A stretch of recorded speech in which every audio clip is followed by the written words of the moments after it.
અદ્ભુત, અદ્ભુત! શું જબરજસ્ત સમજણ છે રુચિની. મમ્મી, આવું વર્તન તો કોઈકથી જ થાય.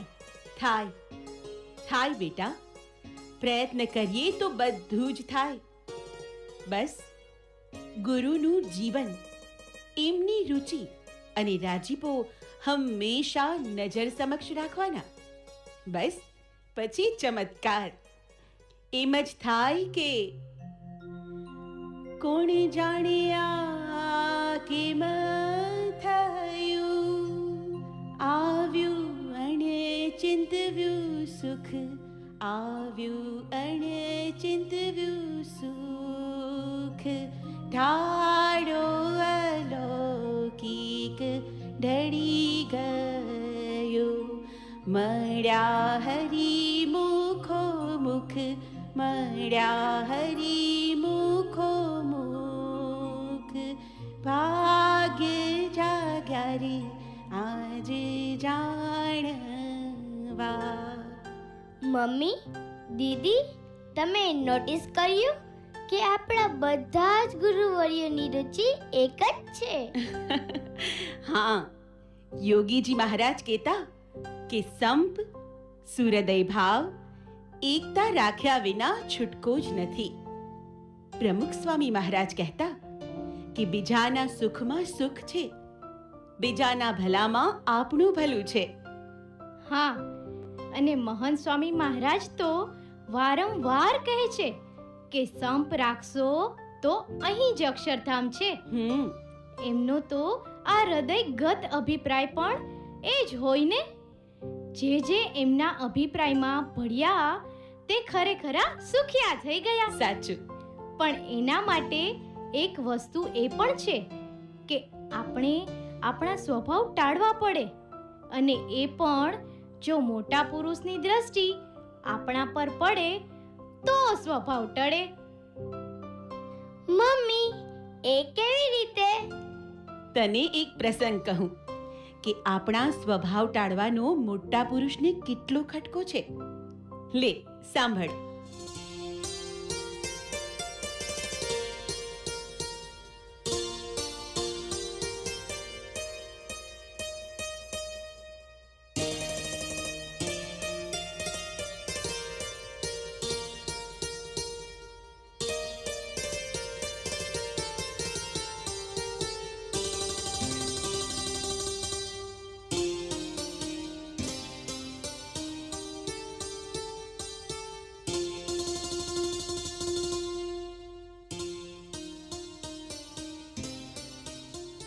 આવો આવો.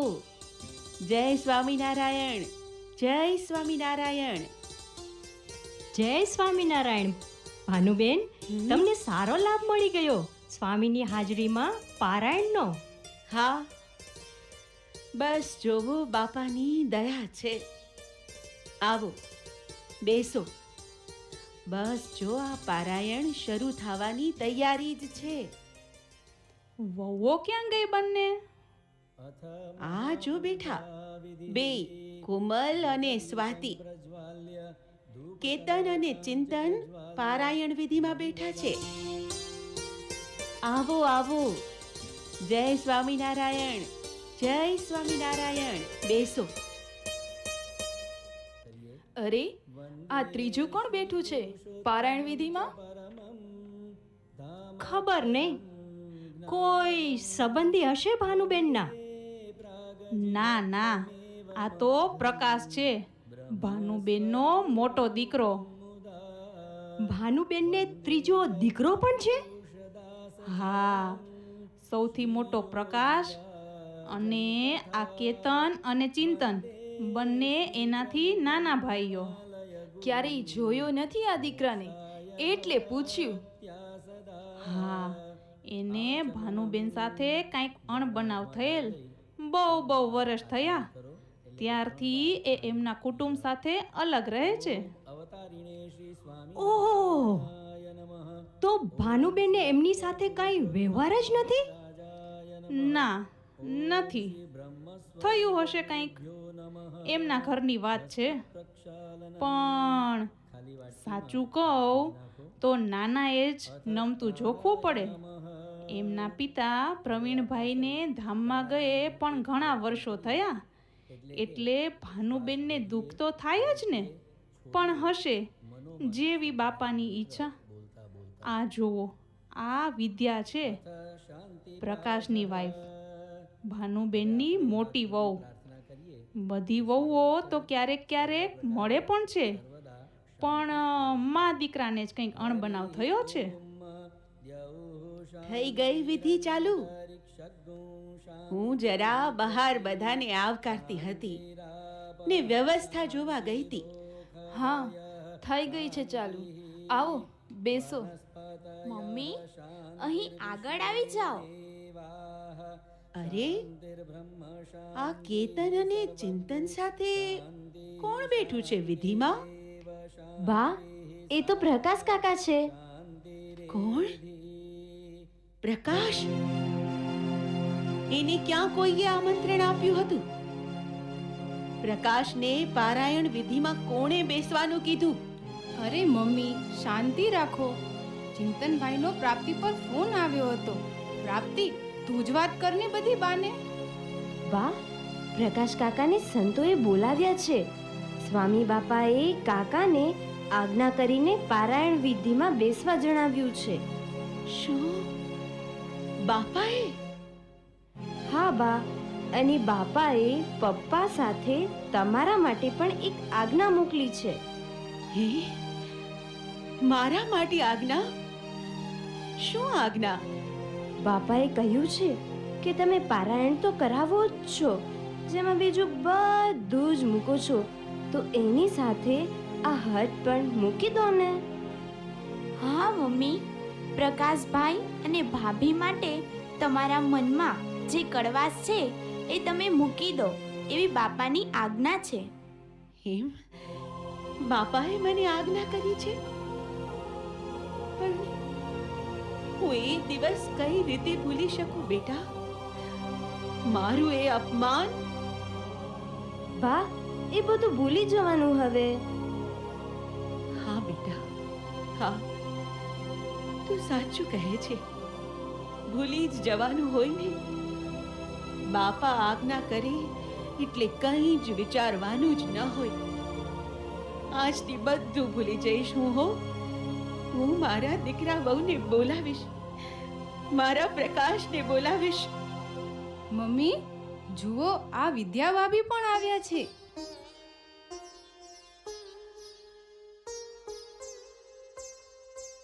જય સ્વામિનારાયણ. મમ્મી, અમને માફ કરી દો. અમે છોકર મતમાં જેમ તેમ બોલી ગયા. અરે અરે બેટા, કીધું ને બધું ભૂલી જવાનું. સાચું કહું તો ક્યારનું મનમાં કંઈક ખૂંચ્યા કરતું હતું. બાપાની હાજરીમાં પારાયણ ને મારો એક દીકરો ને વહુ હાજર નથી. બહુ જ જીવ બળતો હતો મારો. પણ બાપાએ મારા અંતરની વ્યથા સાંભળી ને મારી પ્રત્યક્ષ સંભાળ લીધી. આવો બેટા. વાહ ભાનુબેન, ધન્ય છે તમને. જો તમારા જેવી જ સમજણ મચ્છિયાવના ફૈબાએ રાખી હોત અને મહારાજની મરજી પ્રમાણે વર્ત્યા હોત ને, તો જ્યાં મહારાજ 32 વખત પધાર્યા હતા એવા મચ્છિયાવ ગામના આપણે પણ દર્શન કરી શક્યા હોત. અરે પન્નાબેન, પ્રગટ ગુરુ આજ્ઞા કરે ને ન મનાય તો આપણે મૂર્ખા જ કહેવાઈએ ને. હું બાપાને કેવડાવીશ હો કે બાપા, મારે મચ્છિયાવના ફૈબા નથી બનવું. હું મારા દીકરાને બોલાવીશ. હું આપની મરજી પ્રમાણે જ વર્તીશ. આવો આવો બધા. આજે તો અતિ આનંદનો દિવસ છે. મારા ત્રણેય દીકરા અને વહુઓ પ્રગટ ગુરુના સાનિધ્યમાં સાથે બેઠા છે. આવો, પારાયણનો યથાર્થ લાભ લઈએ.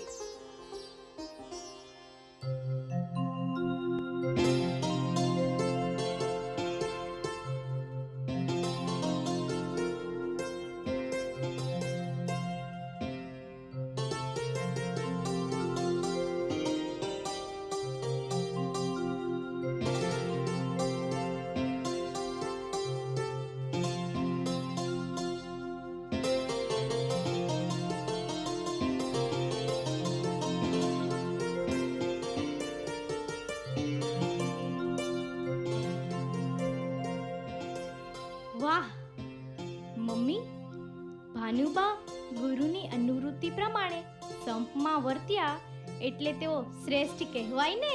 હા, શ્રેષ્ઠ કહેવાય વાણી. ગુણાતીતાનંદ સ્વામીએ કહ્યું છે કે મોટા પુરુષની અનુવૃત્તિમાં રાજી રહે ને કહે એટલું જ કરે, પણ જાસ્તી કરે નહીં, તો એવાની ફિકર સંતને રહે છે. મમ્મી, તો એ ભાનુબાની જેમ બાપા અને મહંત સ્વામી આપણી પર ફિકર કરશે ને? કરશે જ ને, પણ જો એમની અનુવૃત્તિમાં રહીએ તો. મમ્મી, એક વાત કહું? આજે સવારથી હોઠે ચડેલું કીર્તન, ભાગ્ય જાગ્યા રે આજ જાણવા, આ કીર્તને તો મારો આજનો આખો દિવસ કેટલો સરસ પસાર કર્યો. એકદમ સુખમય અને આનંદમય.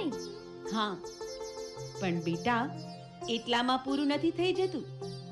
મહંત સ્વામી મહારાજ એક સરસ વાત કરે છે કે પ્રગટ સત્પુરુષની ઓળખાણ થાય એટલે આપણું 90% કામ તો થઈ ગયું છે.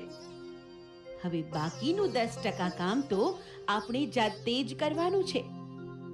પણ સ્વામી કહે છે કે એ 10% કામ ક્યારેય પૂરું જ નથી થતું. એના લીધે 90% કામનું પણ યથાર્થ સુખ નથી આવતું. મમ્મી, આમાં કઈ સમજણ ન પડી. આ 90% એટલે શું? જો બેટા, પ્રમુખ સ્વામી મહારાજે આપણને મહંત સ્વામી મહારાજની એટલે કે પ્રગટ સત્પુરુષની આપણને ભેટ આપી. એમની આપણને ઓળખાણ થઈ, એ 90% કામ થયું. અને 10% એટલે? એટલે આપણા સ્વભાવો જે ક્યારેય ટળતા નથી, અને એ સ્વભાવોને લીધે પ્રગટનું યથાર્થ સુખ લઈ શકતા નથી.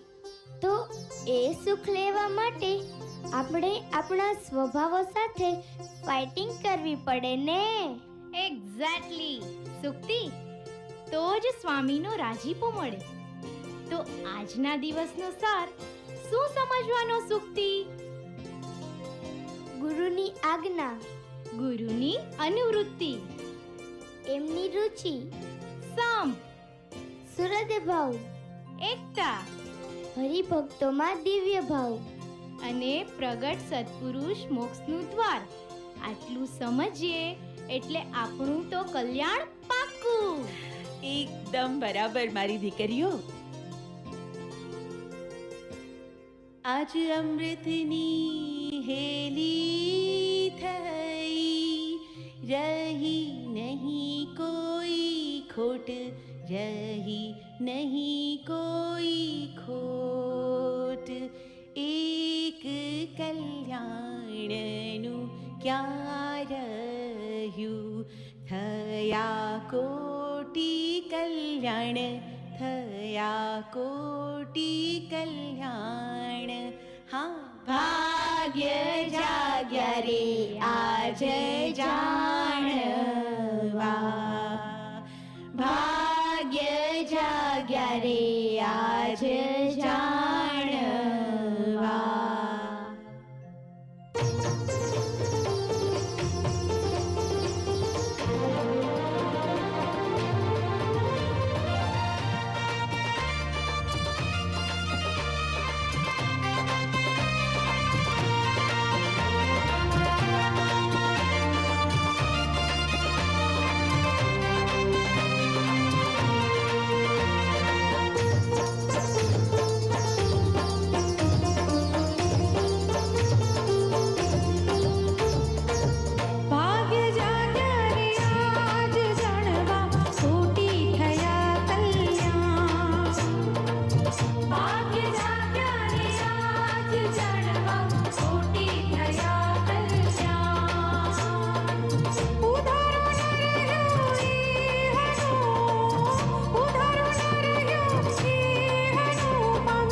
નિષ્કુળ